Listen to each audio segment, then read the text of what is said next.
जनजातीय मंत्री बाबूलाल खराड़ी से क्षेत्र के विकास की योजनाओं के लिए की सीधी बात। जानिए नमस्कार भाई साहब। मंत्री महोदय ने क्या कहा। कोटड़ा और झाडोल विधानसभा क्षेत्र के लिए आगामी बजट के अंदर क्या ऐसी संभावना है कि जैसे कि क्षेत्र में विधानसभा क्षेत्र झाडोल एक नई ऊंचाइयों की ओर जा सकेगा।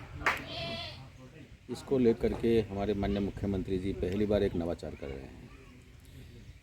सभी विभागों से जुड़े हुए सामाजिक कार्यकर्ता उस क्षेत्र के और वहाँ की संस्थाएं और कुछ प्रमुख लोगों को बुला करके उनसे सुझाव ले रहे हैं। इसी निमित्त हमारे विभाग की भी मीटिंग अभी हुई। उसमें सामाजिक कार्यकर्ता और स्वयंसेवी संस्था और कुछ प्रमुख लोगों को बुलाया था। उनसे अपने अपने हिसाब से उनसे सुझाव मांगे गए थे। हमारी मंशा ये है कि ये जो जनजाति बाहुल्य क्षेत्र है और विशेष तौर से झाडोल और कोटड़ा बहुत पिछड़ा एरिया रहा है वर्षों से, और उसमें आज भी बहुत सारी आवश्यकता है। सड़क, बिजली, पानी, ये सारी चीज़ें हैं। तो हमने सभी लोगों ने सुझाव दिए हैं कि एक तो विशेष तौर से हमारे यहाँ भी डिमांड आती है, हम जाते तो भी डिमांड करते हैं कि भाई हमारे यहाँ सार्वजनिक लाइब्रेरी होनी चाहिए। तो ये भी सुझाव आया था कि भाई आप लाइब्रेरी खोलें। तो मैंने भी मुख्यमंत्री जी से कहा कि भाई ये सब जगह से महंगाई है और एसडीओ मुख्यालय पर ई लाइब्रेरी खोलें और उसमें कुछ पुस्तकें भी रखें, ताकि कम से कम वहाँ पढ़ने वाला बच्चा, कोचिंग करने वाला बच्चा कम से कम वहाँ जाकर तैयारी कर सकता है। तो उपखंड स्तर पर हमने ये लगभग मोटा मोटा सोचा है। दूसरा, ये जो यहाँ पर कोटड़ा में 132 केवी जीएसएस की आवश्यकता है। ज़मीन एक्वायर कर ली, बाउंड्री बन गई, लेकिन बन नहीं रहा है। तो ये हमारी प्राथमिकता है कि 132 केवी जीएसएस प्राथमिकता आधार पर हम पूरी करेंगे।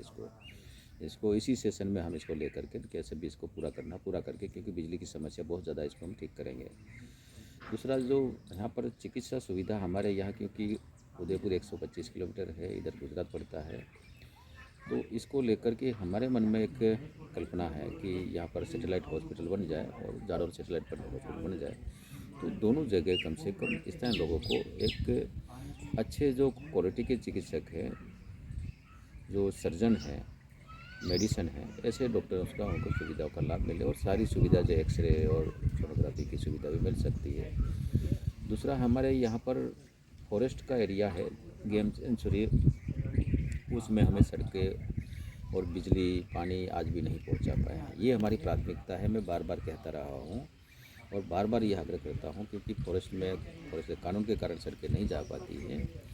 तो उन सड़कों को हमको जोड़ना है, ये मेरी प्राथमिकता है। जैसे लोहारी हो, ये उमरिया तो हम जोड़ ही रहे हैं, फिर मान्या सिसुरा और सरवण है, माल है, ऐसे काफ़ी जगह है जो फॉरेस्ट में है, उनको हम सड़क से जोड़ेंगे। ऐसी हमारी प्राथमिकता रहेगी। दूसरा, ये जो गुजरात पानी बह के जाने वाला है, तो हमने ये सोचा है कि भाई छोटे छोटे निकट बनाओ, जिससे कहीं किसी लोगों को परेशानी भी नहीं हो और 2-2, 2.5 मीटर के हो, और घेट वाले निकट बने, तो कम से कम आने वाला पानी बरसात के समय सिल्ट निकल जाए, मिट्टी निकल जाए, और बरसात रुकने के बाद में हम गेटों को बंद कर देंगे तो पानी भरा रहे, तो कम से कम ज़मीन का वाटर लेवल भी ठीक रहेगा। दूसरा, उस पानी को लिफ्ट करके पड़ोसी अपने खेत में भी ले जा सकता है। ऐसी हमारी मानसिकता है। शिक्षा को लेकर भी हमारे यहाँ और अन्य विभागों में भी हमारे यहाँ बहुत सारे पद रिक्त हैं। उनके विषय में हमने सोचा है कि सबसे पहली प्राथमिकता इस जनजातीय क्षेत्र में की जाए। तो जहाँ पर जो चिकित्सा में, शिक्षा में जो पद रिक्त हैं, उन रिक्त पदों को भर करके कम से कम वहाँ के लोगों को लाभ पहुँचाया जा सके। इस प्रकार की हमारी मोटी मोटी कल्पना है, उसको हम पूरा करेंगे। कोटड़ा में हमारे एक्सीएन ऑफिस खुला हुआ है, लेकिन उनके रहने के लिए नहीं है।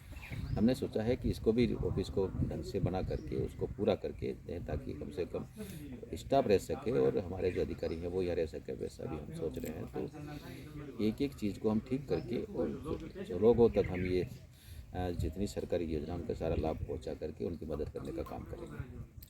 और मतलब कोटड़ा क्षेत्र के लिए और झाडोल क्षेत्र में आवागमन की सुविधा के लिए बसों की व्यवस्था हो जानी चाहिए। ये भी बहुत बड़ी समस्या है, क्योंकि यहाँ पर प्राइवेट गाड़ियों में लोग ऊपर नीचे आते हैं, वो किराया भी ज़्यादा लेते हैं, आर्थिक नुकसान भी होता है।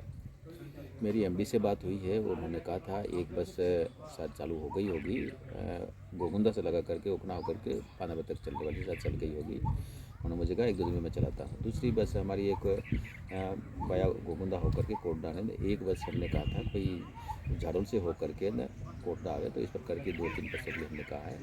और हमारी मंशा है कि पहले वसुंधरा के समय में भी थी, ग्रामीण बस सेवा हमने शुरू की थी।